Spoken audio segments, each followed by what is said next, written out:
Have a good day, everyone. This is your nurse Edwin again. I have this question about letting go of someone you love. How to let go of someone you love? I know it's painful, but how can you do it? That is the question. Letting go of someone you truly love is one of the most difficult things in the world. Unfortunately, sometimes it's necessary. Since the pain you experience from letting go of someone you love can stop you right in your tracks, you need to take action now if you hope to move forward with your life and find happiness elsewhere. Sometimes you know what happened.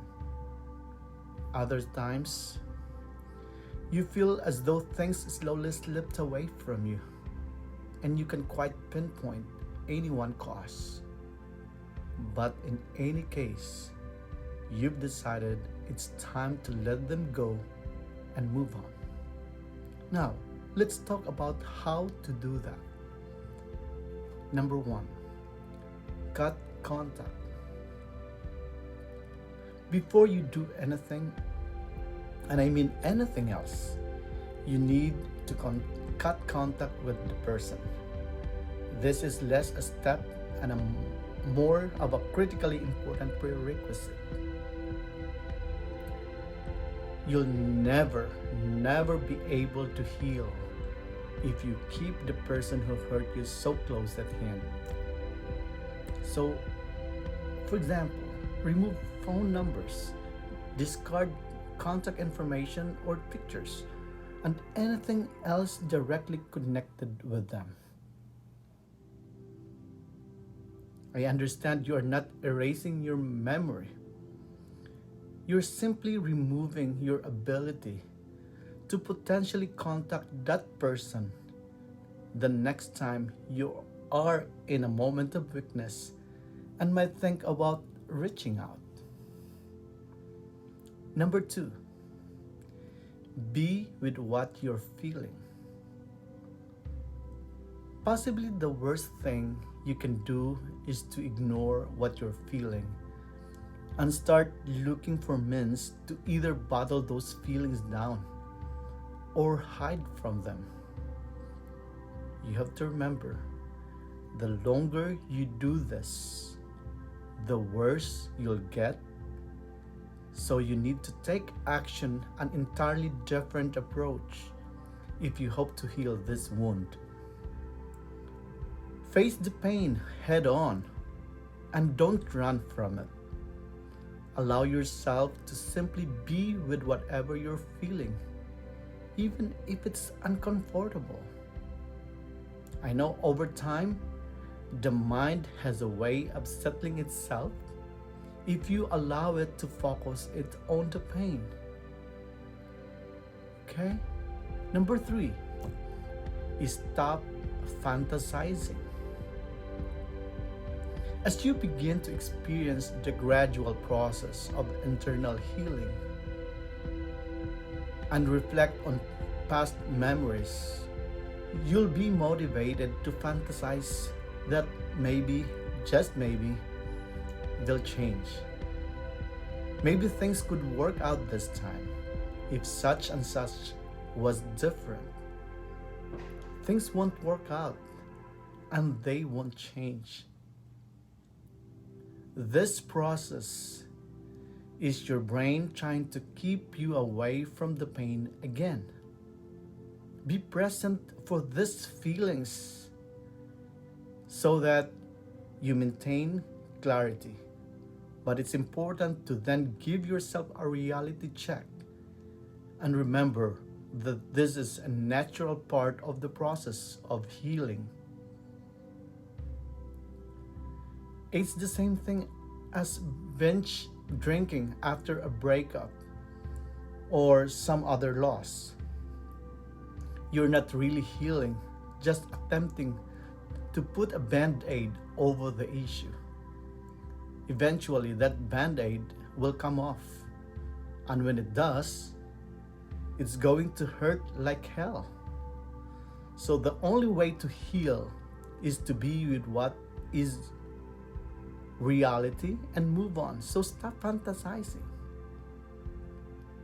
Number 4, practice forgiveness. Now is when you really begin to dig deep and get to the heart of the issue. Whatever happened has left an internal wound that needs to be sewn up.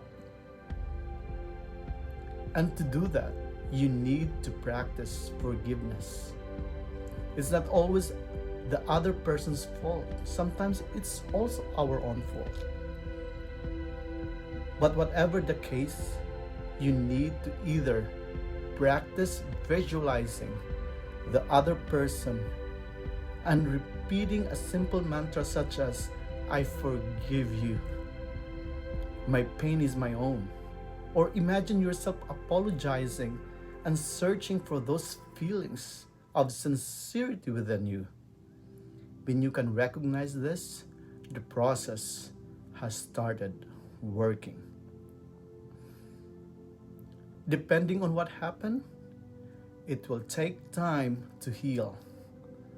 However, in every case, if you invest the time to be with yourself, listening to what goes within you, and being kind and compassionate with yourself, you're definitely gonna heal the wound.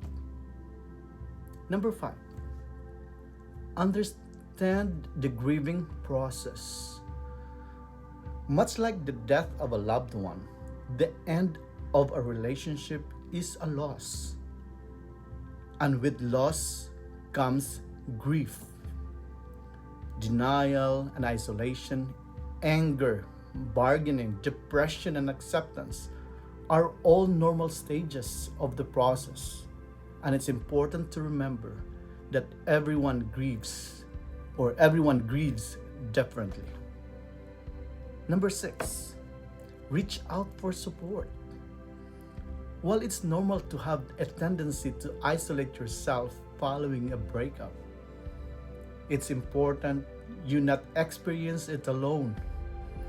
You may not want to start having to explain your breakup to everyone quite yet, but make sure to reach out at least to one person that you know you can count on for support. Number 7, take all the time you need. Just like grieving, healing is a process. Give it time to run its course. Take one day at a time and learn to manage expectations to avoid setting up yourself for disappointment. Allow yourself to fully experience the loss because the truth is there are no quick fixes. Number 8, ask yourself what you're really looking for in a relationship. What you should do is take a pause to imagine what your ideal relationship might look like. Evaluate what went wrong in your previous relationship, what worked, and it will give you a better picture what you have to look forward to in the future. And number 9 is practice gratitude. You start your day with it. Remind yourself every day of all the other, often overlooked, the wonderful things you have going on in your life. Be grateful for what the relationship has taught you, the good times you shared, and that you're one step closer to finding the right partner for you. Number 10, love yourself and increase self-care. It's tempting to blame ourselves for the way things turn out, but self-blame only postpones the recovery process. So instead of beating yourself up, practice self-love.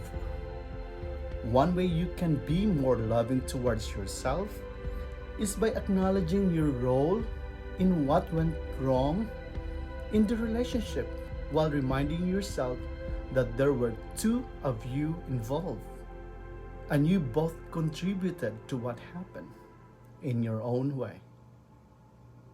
And last but not least, go out there and live. Know that you've created a nourishing foundation you can use to heal internally. So once you feel ready, it's important to get out and into the world and start living. Get to work, pursue a passion, meet new people, and go on an adventure. Whatever it is, start creating new experiences, memories, and connections to replace the old memories. And the more you can do this, the easier it will be to move on. So, my final advice is this: some of us think holding on makes us strong, but sometimes it is letting go. Thank you.